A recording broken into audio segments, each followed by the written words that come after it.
Akkor kinyithatom, ugye? Igen.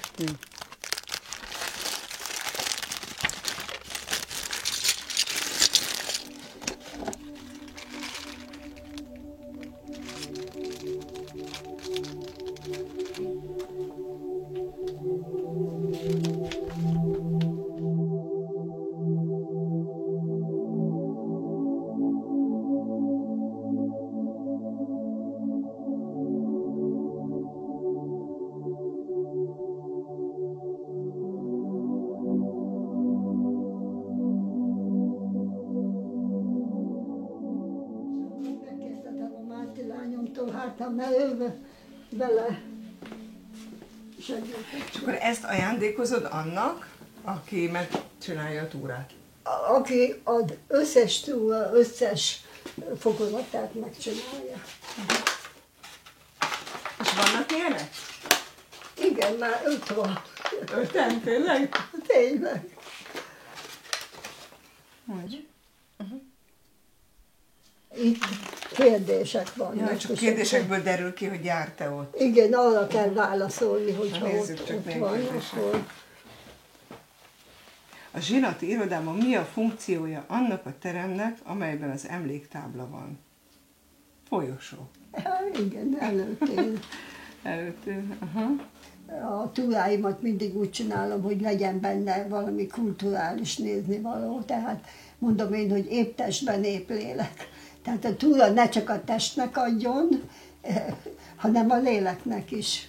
Egyvé Illés Gergely, aki útközben zuhant le a szamárnak a hátáról.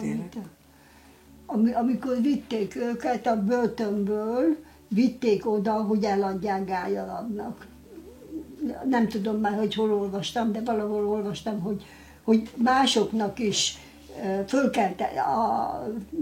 fölkeltette a figyelmét az, hogy a Gályalabok, miközben húzták a levegőt, közben énekeltek. És az adott neki, mondom én, hogy Isten adott nekik előtt, hogy ezt csinálják, de az nem semmi. De akkor, ha jól értem, akkor téged egy kicsit fel is csigáztak a gályarabok. Mármint, hogy ez a nagyon erős erkölcsi magatartás. Nem lehet tudni, hogy melyik volt előbb, a tyúk vagy a tojás. Miért kezdtem én ezzel foglalkozni? Hát azért, mert volt egy olyan belső indítatásom. Az Ódas Lajosnak olvastam a Keresztfa tövében című könyvét, és az volt benne, hogy nem tudja előre a sorsát, de jó is volt, hogy nem tudta, mert hogyha előre tudja, lehet, hogy nem bírja elviselni. Na hát én is úgy, hát 20 éve csinálom, az új évezred első évtizedébe ezzel foglalkoztam. És pont a gályarabok volt az utolsó. Igen, hogy a katolikus szentkutak az, mint kulturális érték volt az én szempontomból. De ez nem csak kulturális érték nekem, hanem ez vallási érték is. És mindegyiknek van mottója. Az igazak emlékezete áldott.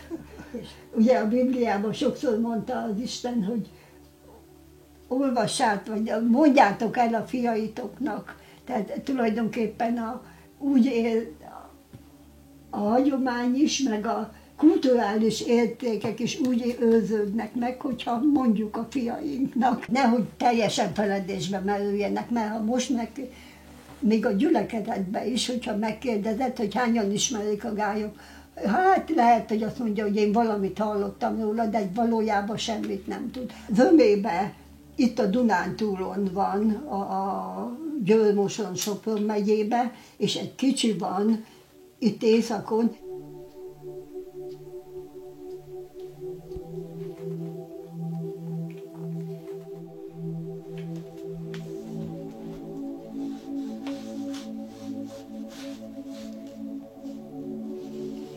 A Kocsics-Ergő Bálintnak a leírásában megvan a teljes névsor, de ki kellett bogozni, hogy amit akkor úgy hívtak, azt most hogy hívják.